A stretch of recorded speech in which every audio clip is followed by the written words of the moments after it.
उड़ीसा में हुए भीषण ट्रेन हादसे ने 300 जानें ले ली। हादसे ने कई परिवारों के चिरागों को बुझा दिया। हादसे ने सरकार की व सरकारी कामकाज की पोल खोल कर रख दी। साथ ही बड़े बोलों और दावों को हादसे ने पूरी तरह से झुठला दिया। चुनी हुई सरकारें यदि अपने चुने होने की जिम्मेदारी को निभाती तो शायद ये हादसा टल सकता था, लेकिन चुनी हुई सरकारें राजनीतिक दलों के जैसे कामकाज कर रही हैं। वो भूल जा रही हैं कि वो चुनी हुई सरकारें हैं, ना कि राजनीतिक दल। लेकिन सरकारों की तो अब फितरत हो गई है सिर्फ प्रचार प्रसार के माध्यम से काम चलाने की। नमस्कार, मैं शिवसैनी मिरर पोस्ट के यूट्यूब मंच पर आपका स्वागत है। उड़ीसा के बालासोर में हुए भीषण रेल हादसे से ठीक पहले का एक वीडियो सामने आया, जिसमें रेलवे प्रशासन की घोर अव्यवस्था को देखा जा सकता है। पहले ये वीडियो देखिए। मिलेंगे। कोरोमंडल एक्सप्रेस आ चुकी है विजयवाड़ा के 1 नंबर प्लेटफॉर्म पे। लोकोमोटिव देख लीजिए, वेब 7 लोकोमोटिव लगा हुआ है और जर्नी जनरल में ही करेंगे क्योंकि ज़्यादातर लोगों को जनरल कोच की जर्नी ही देखना पसंद है। देख लीजिए, इस गाड़ी का जनरल कोच पूरा पैक है। ये भीड़ तो आप देख ही रहे हैं और यहाँ देख लीजिए इतना भीड़ है कि लोग बाथरूम में भी सफर कर रहे हैं। बाथरूम में भी जाइए बैठ बैठ के कलकत्ता तक। हाँ, जिन लोगों को बाथरूम लगेगा वो कहाँ जाएगा? अच्छा, एक खुला है, 2 बाथरूम में, एक बाथरूम खुला हुआ है और एक बाथरूम में है। ये सभी भाई जर्नी कर रहे हैं। बाप रे बाप, पूरा गाड़ी पैक है। चला भैया अंदर। सफर अब जनरल के बजाय स्लीपर में करना होगा फाइन देकर, क्योंकि इसमें तो देख लीजिए पूरा मतलब चढ़ने का जगह भी नहीं है। आप लोग कहाँ से आ रहे हो? चेन्नई से। चेन्नई में गाड़ी पूरा फुल हो गया था। गाड़ी में इतना भीड़ है कि भाई साहब आपातकालीन खिड़की से बाहर निकल रहे हैं। निकलो भैया, निकलो बाहर, निकलिए महाराज, निकलिए। आपातकालीन खिड़की इसके लिए दिया जाता है। हाँ, कि इस गाड़ी का देख लीजिए इंटीरियर, जनरल कोच के अंदर का सीन देख लीजिए। रेल हादसे का कौन है जिम्मेदार? रेल हादसों के बचाव के लिए बनी स्कीमें और कामकाज का क्या है हाल? ऐसे सवाल अब विपक्ष ही नहीं, जनता भी सोशल मीडिया पर पूछ रही है। क्या सिर्फ वंदे भारत ट्रेन ही समूचे देश की रेल है, जिसको हरी झंडी प्रधानमंत्री नरेंद्र मोदी ने दिखाई थी? या विभाग और मंत्री जरूरी कदमों को उठाने के बजाय सिर्फ खुशामदी में लगे हैं?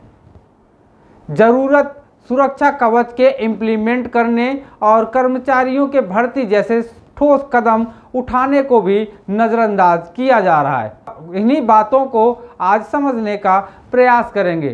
ट्रेन सुरक्षा कवच स्कीम का प्रचार प्रसार बड़ा जोरों शोरों से हुआ था, यानी ऐसा लग रहा था कि सरकार ने तीर मार दिया, लेकिन उस मारे गए तीर की टेंडर प्रक्रिया आज तक नहीं शुरू हुई। प्रचार तंत्र के जरिए सरकार चलाने वाले सरकारी महकमों को लोगों की जान की फिक्र होती तो टेंडर होकर काम शुरू हो गया होता। काम अगर शुरू हो गया होता तो शायद इस हादसे के बाद लोगों में रोष कम होता। हालांकि प्रधानमंत्री जी ने जांच और कार्यवाही की बात कही है, लेकिन सवाल यह भी है कि यह जांच हादसे से पहले अगर कामकाज के लिए की गई होती या की जाती तो लोगों के घरों के चिराग आज सलामत होते, वो ना बुझते। पर नेताओं और जिम्मेदारों को चुनावी रैलियों और सत्ता में बने रहने के गुणागणित से ज़्यादा फायदेमंद कुछ भी नहीं दिखता। हादसे ने तो समूचे भारत को झकझोर ही दिया था, लेकिन उससे कहीं ज़्यादा हादसे को हैंडल करने वाले मैनेजमेंट की तस्वीरें भयावह लग रही हैं। लाशों के साथ इस कदर व्यवहार के वीडियो सामने आ रहे हैं मानो वो इंसान नहीं कूड़े के गट्ठर हों, जिसका ये वीडियो आप भी देख सकते हैं।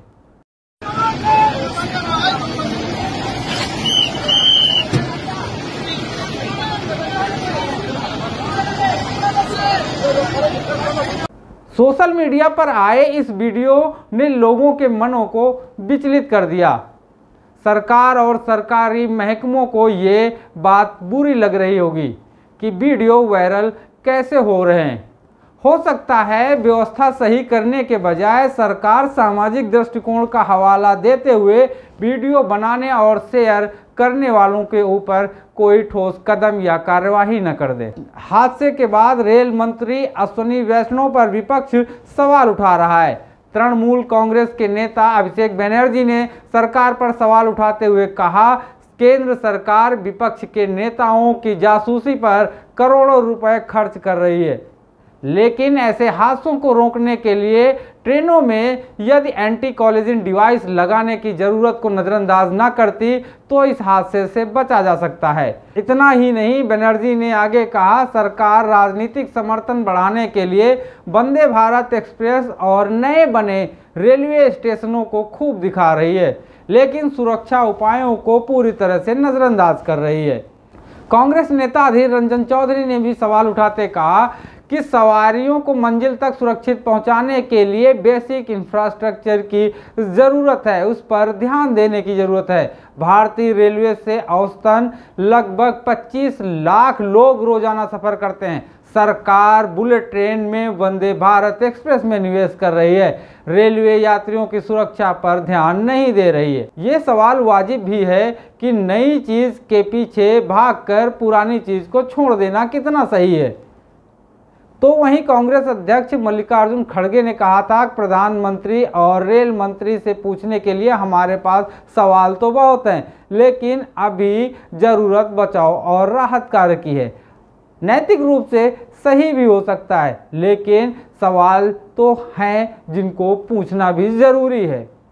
हादसे पर टिप्पणी करते हुए पूर्व रेल मंत्री लालू प्रसाद यादव ने कहा कि जिन लोगों ने रेलवे व्यवस्था को चौपट कर दिया उन्हें बख्शा नहीं जाना चाहिए।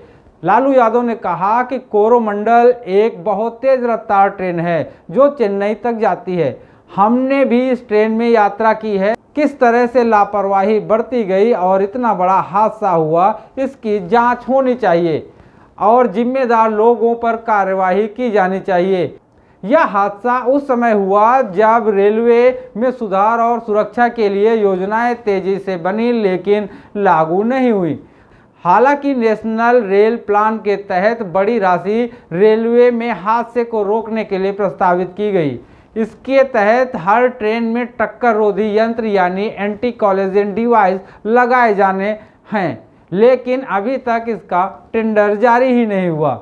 टेंडर जारी न होने की समय सीमा 2 साल रखी गई थी और टेंडर के बाद 5 साल के भीतर इसे भारत के समूचे रेल नेटवर्क पर ये यंत्र लग जाने थे, लेकिन अभी तक संभव नहीं हुआ। ये हाल पूर्ण बहुमत वाली सरकार का है। बीबीसी ने वरिष्ठ पत्रकार जयशंकर गुप्त की बात को रिपोर्ट में जगह दी और लिखा कि किसी तरह का नैतिक दबाव ये सरकार नहीं मानती, इसके मंत्री ये महसूस नहीं करते। ये स्थिति दुर्भाग्यपूर्ण है। इससे पहले लाल बहादुर शास्त्री ने इस्तीफा दिया था, नीतीश कुमार ने भी दिया था, बाद में उन्होंने इसे वापस ले लिया था। पहले लोग जिम्मेदारी महसूस करते थे, लेकिन इस सरकार में ये नैतिकता दिखाई नहीं देती। हादसे के बाद सोशल मीडिया पर कई लोग सवाल उठा रहे हैं और कुछ राजनीतिक पार्टियां रेल मंत्री के इस्तीफे की मांग कर रहे हैं, क्योंकि पहले भी हुए ऐसे हादसों पर मंत्रियों ने नैतिक आधार पर इस्तीफा दिया है। लेकिन क्या इस्तीफे मात्र से सुधार हो जाएगा, ये एक अपना बड़ा सवाल है। आगे जयशंकर गुप्त कहते हैं कि 3 रेलगाड़ियों की भीषण टक्कर हुई है, लेकिन कोई नैतिक जिम्मेदारी लेता नहीं दिख रहा। हाल ही के सालों में रेलवे का किराया तो बढ़ा, लेकिन यात्रियों की सुरक्षा घटी, क्योंकि जवाबदेही के नाम पर कोई चीज़ है ही नहीं। रेल मंत्री अश्विनी वैष्णव ने मार्च 2022 में कवच सिस्टम को लॉन्च करते हुए दावा किया था कि ये सुरक्षा सिस्टम यूरोपीय सिस्टम से कहीं बेहतर है। रेल मंत्री ने कहा था कि कवच ऑटोमेटिक ट्रेन प्रोटेक्शन टेक्नोलॉजी है। अगर 2 ट्रेन गलती से एक ही ट्रैक पर आ जाएंगी तो कवच टकराने से पहले स्वतः ही ब्रेक लगा देगा। अश्विनी वैष्णव ने आमने सामने आ रही ट्रेन में बैठकर इस सिस्टम को परखा था और इसके बाद इस सिस्टम को पेश करते हुए कहा था, मैं खुद इंजीनियर हूं, मुझे तकनीक पर भरोसा था, इसलिए मैंने ये खतरा उठाया था। उड़ीसा हादसे के बाद रेलवे प्रवक्ता अमिताभ शर्मा ने कहा कि इस रूट पर कवच उपलब्ध नहीं था। विश्लेषक ये भी मान रहे हैं कि हाल के सालों में प्रधानमंत्री मोदी के dream project Vande Bharat express पर रेलवे ने अधिक ध्यान दिया और अन्य ट्रेनों और सुरक्षा को पूरी तरह से अनदेखा किया। जयशंकर गुप्त कहते हैं कि रेल मंत्री और समूचे रेलवे का ध्यान इस समय सिर्फ वंदे भारत एक्सप्रेस पर है। रेल सुरक्षा को मजबूत करने पर ध्यान नहीं दिया जा रहा। हादसे होते हैं, खबरें बनती हैं, लेकिन ना कभी किसी की जिम्मेदारी तय की जाती है और ना उस पर कभी चर्चा की जाती है।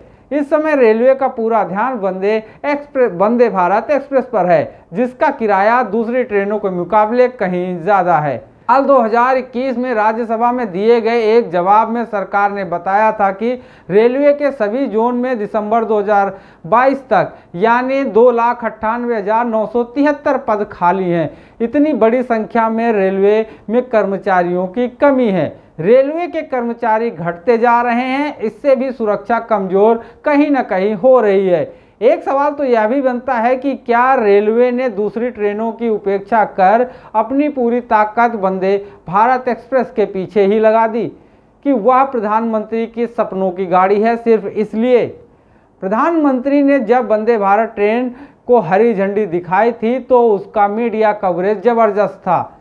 जब प्रधानमंत्री स्वयं हर कार्यक्रम में शामिल होते हैं तो क्या इसे सिर्फ राजनीतिक निहितार्थ माना जाए? हालांकि विश्लेषक मानते हैं कि कोरोना महामारी के बाद भारतीय रेलवे की सुरक्षा काफ़ी सुधरी है। भारतीय रेलवे में सुरक्षा सुनिश्चित करने के लिए रेलवे सुरक्षा आयोग है, जो रेलवे मंत्रालय से स्वतंत्र नागरिक उड्डयन मंत्रालय के तहत काम करता है। भारतीय रेलवे के हादसा प्रोटोकॉल के तहत हर रेल हादसे की जांच की जाती है, उसकी रिपोर्ट पेश की जाती है। रेलवे हादसों की जांच के नियम निर्धारित हैं।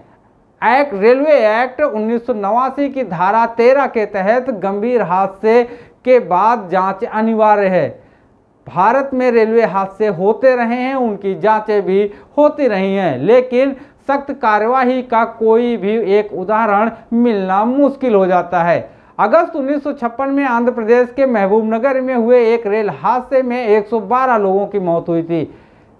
मौत के बाद तत्काल रेल मंत्री लाल बहादुर शास्त्री ने इस्तीफे की पेशकश की, लेकिन तत्कालीन प्रधानमंत्री जवाहरलाल नेहरू ने इसे स्वीकार नहीं किया। इसके कुछ ही दिन बाद नवंबर 1956 में तमिलनाडु में एक और रेल हादसा हुआ, जिसमें 144 लोग मारे गए। इस बार लाल बहादुर शास्त्री ने इस्तीफे के साथ इसमें जल्द स्वीकार करने का अनुरोध भी किया था और उनका इस्तीफा स्वीकार कर लिया गया। लाल बहादुर शास्त्री के इस इस्तीफे को भारतीय राजनीति में नैतिक जिम्मेदारी का सर्वश्रेष्ठ उदाहरण माना जाता है। साल 1999 में असम के गौसल में हुए रेल हादसों की नैतिक जिम्मेदारी लेते हुए नीतीश कुमार ने इस्तीफा दे दिया था। इस हादसे में 290 लोगों की जान गई थी। अब तक भारत में 2 से 3 ही ऐसे मामले हैं जिनमें रेल मंत्रियों के इस्तीफे स्वीकार किए गए। साल 2000 में तत्कालीन प्रधानमंत्री अटल बिहारी वाजपेयी की सरकार में रेल मंत्री ममता बनर्जी ने पंजाब में हुए रेल हादसे के बाद नैतिक आधार पर इस्तीफे की पेशकश की थी, जिसे प्रधानमंत्री ने नकार दिया था। तो वहीं 2017 में तत्कालीन रेल मंत्री सुरेश प्रभु ने एक के बाद एक हुए कई हादसों की नैतिक जिम्मेदारी लेते हुए अपने इस्तीफे की पेशकश की थी, जिसे प्रधानमंत्री नरेंद्र मोदी ने अस्वीकार कर दिया था। लेकिन सवाल ये भी है कि नैतिक आधार पर इस्तीफा देने से क्या वाकई स्थिति में सुधार आ सकता है? आज के लिए सिर्फ इतना ही। मिलेंगे अगले वीडियो में किसी और ज़रूरी विश्लेषण के साथ। तब तक के लिए राम राम, दुआ सलाम।